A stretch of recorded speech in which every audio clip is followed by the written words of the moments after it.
सभी साथियों का स्वागत है आपके अपने YouTube चैनल एम के टीचिंग पॉइंट में। साथियों, बात करेंगे महत्वपूर्ण खबरों के परिपेक्ष में और निवेदन करेंगे कि कृपया वीडियो को अंत तक जरूर देखिए और सभी साथियों को शेयर कीजिए। और जो साथी चैनल पर पहली बार विजिट कर रहे हैं तो कृपया चैनल को सब्सक्राइब करके बेल आइकन जरूर प्रेस कर लें। साथियों, बात करें 69 शिक्षक भर्ती से संबंधित एक महत्वपूर्ण अपडेट आ रही है साथियों, मेरिट में बदलाव को लेकर के। इससे साथियों 20,000 बिना जो है ब्रिज कोर्स बीएड चयनितों में जो है अफरा तफरी का माहौल दिख रहा है। साथ ही स्पष्ट रूप से बात करें तो 69,000 शिक्षक भर्ती में नियुक्त हुए बीएड डिग्री धारक शिक्षकों को 6 माह का ब्रिज कोर्स कराया जाना था। कई बार की मांग के बावजूद बेसिक शिक्षा विभाग इन्हें ब्रिज कोर्स नहीं करा रहा है। ऐसे में ये शिक्षक भटक रहे हैं कि कहीं उनकी नौकरी में कोई दिक्कत ना आ जाए। इनकी संख्या लगभग 20,000 बताई जा रही है। पिछले दिनों सुप्रीम कोर्ट ने बेसिक शिक्षा भर्ती के लिए बीएड की डिग्री को अमान्य कर दिया था। बेसिक शिक्षक बनने के बाद बीटीसी अब डीएलएड की हरता ही माने। ऐसे में बिना ब्रिज कोर्स के नौकरी कर रहे बीएड डिग्री धारक शिक्षकों को डर सता रहा है। इससे पहले बीएड से भर्ती होने वाले शिक्षकों को 6 माह का ब्रिज कोर्स कराया जाता था। वह कई बार विभाग में पत्राचार कर चुके हैं। पिछले दिनों बेसिक शिक्षा परिषद के हाईकोर्ट में चल रहे केस का हवाला देते हुए ब्रिज कोर्स कराने में असमर्थता जताई थी। ऐसे में इन शिक्षकों का पर दोहरा तनाव पड़ रहा है, क्योंकि कोर्ट में चल रहे केस में अगर मेरिट में कोई बदलाव होता है तो इसका असर भी उन पर पड़ सकता है। तो साथियों, बात करें स्पष्ट रूप से 20,000 जो है बीएड डिग्री धारक जो है 69,000 शिक्षक भर्ती में अब तक चयनित हैं। साथियों, बात करें तो इनके ब्रिज कोर्स कराए जाने को लेकर के हाई कोर्ट तक के आदेश हैं और निर्देश भी सरकार को दिए गए, लेकिन अब तक ब्रिज कोर्स नहीं कराया गया। अब जब इसकी चीज़ को लेकर के स्पष्ट करने की बात की गई, पत्र लिखा गया, तो सीधे तौर पर सुप्रीम कोर्ट के आदेश का हवाला दिया गया और जो है आरक्षण केस का हवाला दिया गया कि इसका निस्तारण होने के बाद हम एक साथ जो है सभी अभ्यर्थियों को कराया जाएगा जो है ब्रिज कोर्स। ये कहीं ना कहीं स्पष्ट निर्देश उस पत्र का रहा, उस नोटिस का रहा जो जारी किया गया। लेकिन साथियों, अगर बात करें तो 69,000 शिक्षक भर्ती में मेरिट में बदलाव जरूर होगा।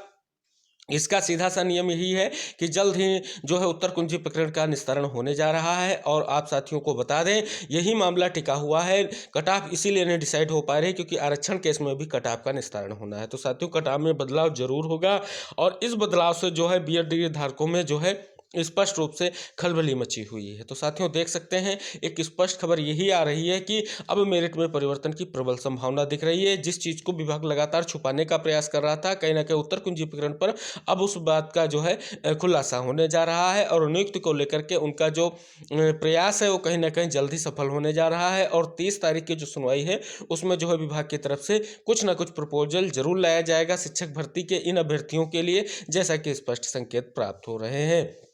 लेकिन ब्रिज कोर्स का जो मुद्दा है कहीं ना कहीं उसको आधार बनाने का प्रयास किया जा रहा है। साथियों, बात करें तो शिक्षा मित्र जो गुड्डू सिंह की याचिका है उस पर 27 से 30 अक्टूबर के बीच में सुनवाई होने जा रही है, जिसमें कहीं ना कहीं 90-97 वर्सेस 40-45 के गुणांक को लेकर के बात की गई। हालांकि जो दूसरे डीएलएड अभ्यर्थी या उनके जो है संगठन है वो स्पष्ट रूप से मांग कर रहे हैं कि जो है अब जो है मूल अधिकारों के साथ साथ जो है बिना ब्रिज कोर्स के चयनित अभ्यर्थी नियुक्ति पा चुके हैं और नौकरी कर रहे हैं, इसको मुद्दा बना करके सुप्रीम कोर्ट में याचिका फाइल की जाए।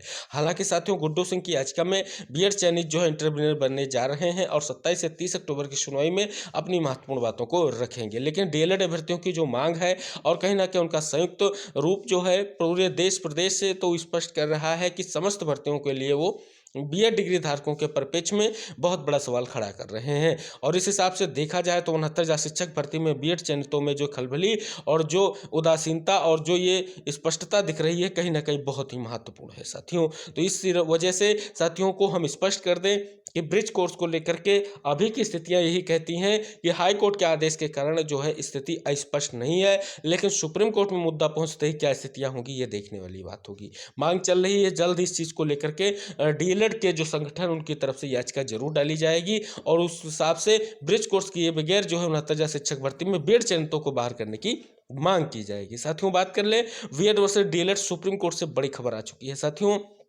एक महत्वपूर्ण जानकारी, ये आपका Arnab Ghosh versus union of India का केस है 39,986/2023 डायरी नंबर। और इसकी सुनवाई आप सभी साथियों को अवगत करा दे तो 19 तारीख को लगी हुई है। और कहीं ना कहीं ये मिसलेनियस एप्लीकेशन है और सीधे तौर पर ये एप्लीकेशन वो एप्लीकेशन है जो स्पष्ट रूप से मांग कर रही है कि जो राजस्थान सरकार के परिप्रेक्ष्य में सुप्रीम कोर्ट की तरफ से जजमेंट आया था, अनिरुद्ध बोस सर की बेंच ने जो और सुधांशु धूलिया सर की जो बेंच ने आदेश किया था, जिसमें बीएड डिग्री धारकों को प्राथमिक शिक्षक भर्ती से बाहर कर दिया था, कहीं ना कहीं उस आदेश पर क्लेरिफिकेशन लगाया जाए, इसके लिए स्पष्ट की गई है। पूर्व की याचिका को लॉजिट किया गया था, उसमें कुछ इश्यू थे, इस कारण से उस याचिका को निरस्त किया गया था। तो ये 19 को सुनवाई लगी हुई। 20 तारीख में सभी साथियों को बता दें, जो बीएड स्पष्ट रूप से बिहार शिक्षक भर्ती में सम्मिलित अभ्यर्थी हैं उनकी याचिका है, जिसकी सुनवाई जो है 20 अक्टूबर को लगी हुई है। ये भी आपकी अनिरुद्ध बोस सर की बेंच में ही मामला जाएगा, क्योंकि चीफ जस्टिस सर को ये निर्णय लेने के लिए मामले को फॉरवर्ड किया गया है, क्योंकि इसमें कई सारी स्थितियां ऐसी हैं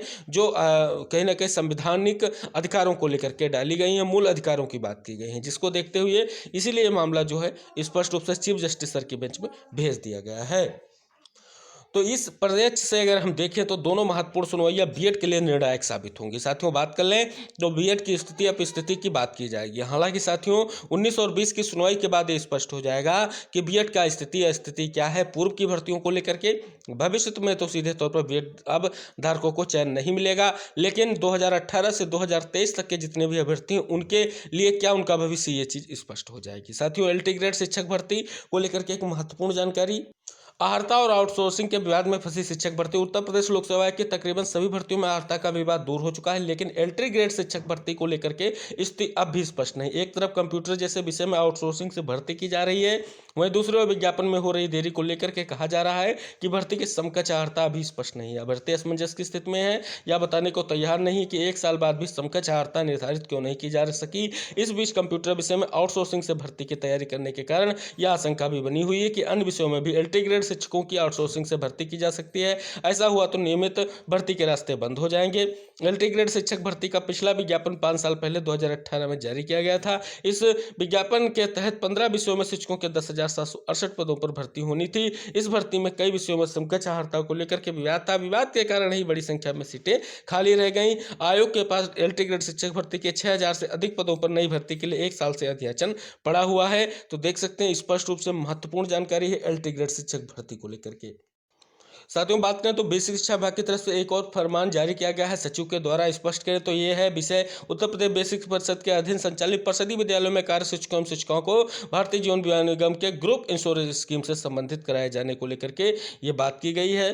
सारा कुछ स्पष्ट किया गया है कि उत्तर प्रदेश बेसिक शिक्षा परिषद में अधीन संचालित परिषदीय विद्यालयों में कार्य शिक्षकों एवं शिक्षिकाओं के लिए समूह बीमा योजना के तहत पॉलिसी संख्या जो आपकी है उसमें स्पष्ट किया गया है कि प्रावधान किया गया है कि जिसके अंतर्गत क्रमशः 87 जो है रुपये से रुपये 83 रुपये और 41 रुपये ये आपके शिक्षक और शिक्षिका शिक्षणोत्तर कर्मचारी और चतुर्थ कर्मचारी के नियमित वेतन की अर्थ करने को निदेशालय भेजा जा रहा है। भारतीय जीवन बीमा निगम पत्र दिनांक जो है 28/1/2018 के द्वारा दिनांक 31/3/2018 के बाद नियुक्त बेसिक शिक्षा परिषद एवं सहाय प्राप्त विद्यालयों में शिक्षक एवं शिक्षिकाओं से छोड़ोत्तर जो आपके कर्मचारियों की सामूहिक पॉलिसी संख्या 4521 एवं 116646 बंद की जा चुकी है। दिनांक 1/4/2014 के बाद नियुक्त शिक्षक एवं शिक्षिका के शिक्षणोत्तर कर्मचारी को सामूहिक बीमा का लाभ अनुमान्य नहीं है।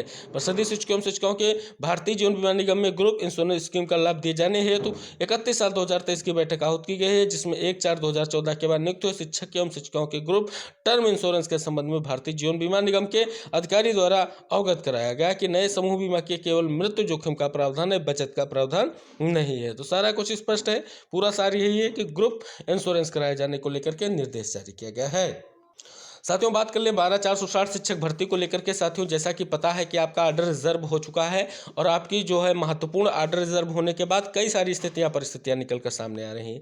साथियों, देखने को मिला है कुछ जो है यहाँ पर लीडर्स के द्वारा स्पष्ट रूप से जो आपके भर्ती से जुड़े हुए हैं जो है इसमें विवाद रहा है। एक महत्वपूर्ण विवाद ये रहा है कि जो रिटर्न सबमिशन का समय दिया गया था उसमें रिटर्न सबमिशन नहीं किया गया है। हालांकि उसको लेकर के स्पष्टीकरण दिया जा रहा है कि हमने किया है, तो कहीं ना कहीं ये बहुत ही महत्वपूर्ण चीज़ है। दूसरा एक और मुद्दा महत्वपूर्ण निकलकर सामने आ रहा है चंदा को लेकर के कि जो है सुप्रीम कोर्ट में मुद्दे को ले जाने को लेकर के चंदा मांगा जा रहा है। इसको लेकर के स्थिति स्पष्ट ये नहीं हो पा रही किस ग्रुप के द्वारा चंदा मांगा जा रहा है, लेकिन ये चंदा की बात की जा रही है साथियों, और इससे स्पष्ट हो रहा है कि मामले को आगे ले जाएगा। हालांकि आप सभी से रिक्वेस्ट है कि डबल बेंच में आपका आर्डर रिजर्व है। जब तक आर्डर नहीं आ जाता है तब तक कोई भी सुप्रीम कोर्ट की स्थिति नहीं बन रही है। अभी भी आप सभी लोग जो है डाइवर्ट ना हो। स्थिति परिस्थिति तब तक व्याकुल नहीं होनी चाहिए जब तक आर्डर रिजर्व है और आर्डर आना जाए। सारी स्थिति आर्डर आने के बाद ही स्पष्ट हो सकेगी। दूसरी बात करें आर्डर कब तक आ सकता है, तो साथियों 20 से 25 के बीच में जो है हाईकोर्ट में सुनवाई आ चुकी है आपके दशहरे के दृष्टिगत, तो ये आपका आर्डर जो है नवंबर में ही जाएगा। प्रथम सप्ताह से दूसरे सप्ताह तक आर्डर आ सकता है। हालांकि साथियों महत्वपूर्ण आर्डर है, इस पर समय लगेगा। और कहीं ना कहीं साथियों बात करें तो इसमें जो 6000 पूर्व में चयनित अभ्यर्थी वर्क कर रहे हैं या जो चयनित शिक्षक उनको नहीं छेड़ा जाएगा, स्पष्ट रूप से जो अभी का संज्ञान है।